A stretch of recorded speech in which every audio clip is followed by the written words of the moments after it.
जंग न्यूज। और आज हमारी कानूनी जंग न्यूज की टीम पहुंच चुकी है धूपनगर धोबुल मुखिया जी के पास।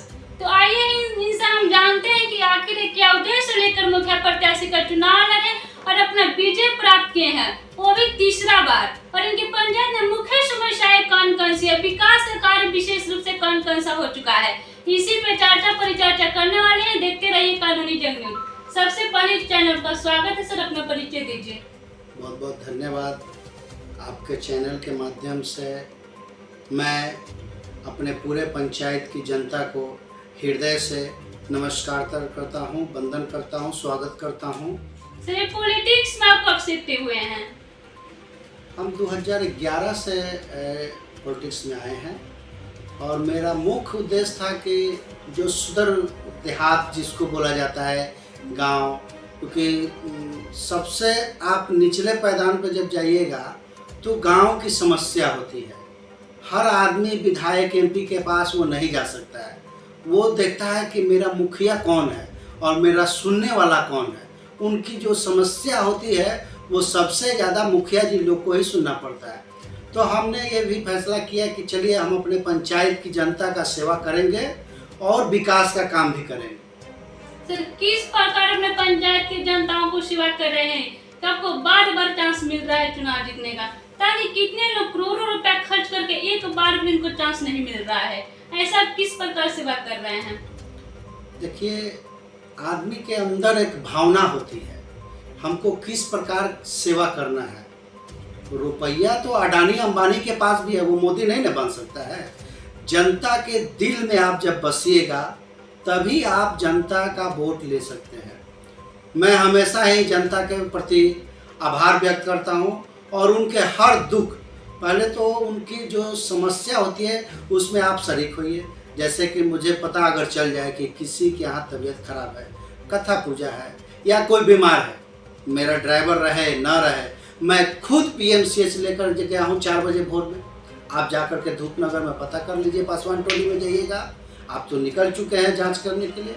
किसी भी गांव में जाइएगा वहाँ ये जरूर लोग कहेंगे कि मुखिया जी खुद हमारी सेवा के लिए हमेशा तत्पर रहते हैं। विकास की जो बात है तो सरकार का जो फंड आता है, मान लीजिए मनरेगा है, तो मजदूर को 100 दिन का गारंटी रोजगार है, उसको तो देना है और सभी मुखिया देते हैं। और जो प्राथमिक विद्यालय मध्य विद्यालय उसमें है सर विषय के टीचर? जी हाँ, उसमें सभी लोग हैं, सरकारी व्यवस्था है, सरकार की तरफ से सभी हैं। सर, ऐसा भी कभी विद्यालय में पहुंचे हैं जिसमें कि बच्चों के लिए स्कूल क्लोज किया गया है और टीचर के लिए ऑन है, टीचर भी क्लोज करके अपने घर पे बैठे हुए हैं, ऐसा भी कभी अपने पंचायत में गाइड करने के लिए गए हैं? ऐसा कोई शिकायत हमारे पास अभी तक नहीं आया है, अगर आएगा तो हम उस पर जाँच करेंगे। सर, की पंचायत में मुख्य समस्याएं कौन-कौन सी है जो कभी पड़ी हुई है, आपसे भी हल नहीं हुई है? हमको लगता है कि अभी तक ऐसी कोई समस्या नहीं है जिस समस्या को हमने या पदाधिकारी से मिलकर हमने ख़त्म ना की हो। मेरे हिसाब से अभी कोई ऐसी समस्या नहीं है। और बाकी तो बड़ी बड़ी योजनाएं हैं तो वो एमपी के फंड से होती है, विधायक के फंड से होती है, तो उसके लिए हम लोग भी प्रयास करते हैं एमपी साहब से मिल के, विधायक जी से, कि ये समस्या है हमारे पंचायत का, इसमें आप लोग भी भूमिका निभाएं। सर, बूढ़ा पेंशन, वृद्धा पेंशन, विकलांग पेंशन कितने जनताओं को मिल चुकी है आपके द्वारा? अभी 99% मेरा उम्मीद है कि उन लोग के डायरेक्ट खाते में पैसा जा रहा है। 1-8% ऐसा हो गया है कि किसी का जो आधार है उसमें नाम गलत है या एज का अगर कोई डिफ़ॉल्ट हो गया है, उसी के तरह उनको लाभ नहीं मिल रहा है, नहीं तो सभी को लाभ दिया जा रहा है। सरकार की तरफ से यही है, ये तो डायरेक्ट खाते में जाने वाली चीज़ है। सर, हमारे बिहार सरकार द्वारा भी कोई ऐसा रूल है जिससे आप संतुष्ट नहीं है? नहीं, हम बिहार सरकार को या केंद्र सरकार को दोषी नहीं देंगे, क्योंकि जनता मालिक होती है। नली गली की है तो नली गली 7 निश्चय तो अब बंद हो गया, पार्ट 2 शायद आने वाला है, देखिए क्या होता है। लेकिन पहले पिछले वर्ष जो है उसमें 7 निश्चय योजना थी जिसमें नली गली और मुख्य रूप से जल नल योजना था। तो आप हमारे 15 वार्ड में जब जाइएगा तो वहाँ आप देखिएगा सुचारू रूप से पानी की व्यवस्था की गई है और सरकार की ये व्यवस्था है, मंशा है सात निश्चय की तरह हर घर नल का जल पहुंचाना है, हम भी पहुंचाए हैं। गली नली का काम किए हैं, वृक्षारोपण किए, घाटों की मरम्मती कार्य हुआ है, पंचायत की जो भी व्यवस्था है वो हमने धरातल पे लाया है।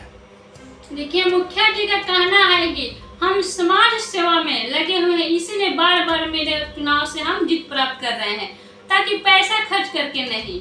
तो ऐसा ही मुखिया जी को रहना चाहिए। सर, पीएम आवास योजना का लाभ कितनी जनताओं को मिल चुकी है आपके द्वारा?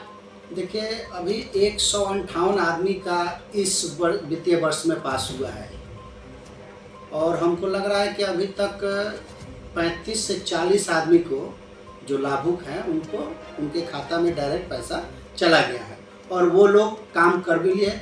दूसरी किस्त भी अब उनके खाते में डाली जा रही है। क्या सर जिनको आया है उस लायक हैं?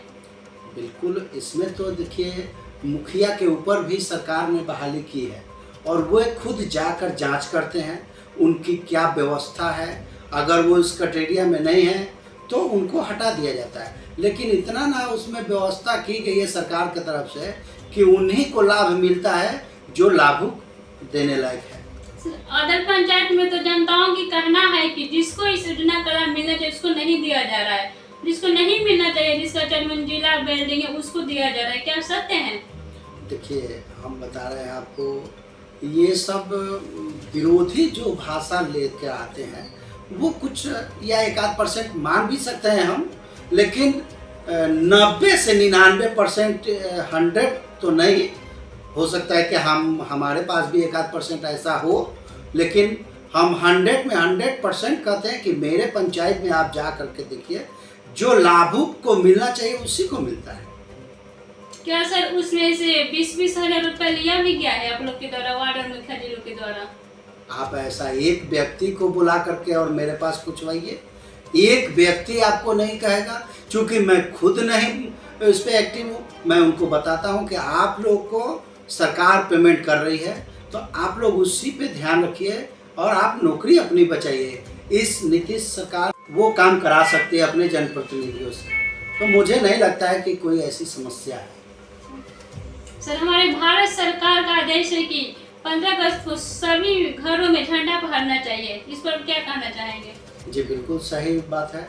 इसको हम हिंदुस्तानी हैं और हम लोग को खुद इस पे बढ़ चढ़ के हिस्सा लेना चाहिए और मैं तो खुद 1000 झंडा मंगवा रहा हूँ और हर घर हर आदमी को हाथ में दूंगा और वो लोग अपने घर पे झंडा फहराएंगे। सर, इस चैनल के माध्यम से तमाम पंचायत वासियों, प्रखंड वासियों से क्या अपील करना चाहेंगे? मैं यही अपील करूंगा कि हमारा जो देश आगे बढ़ रहा है, मेरा उसी तरह से पंचायत की समस्या है वो ख़त्म हो, जनता हमेशा खुशहाल रहे।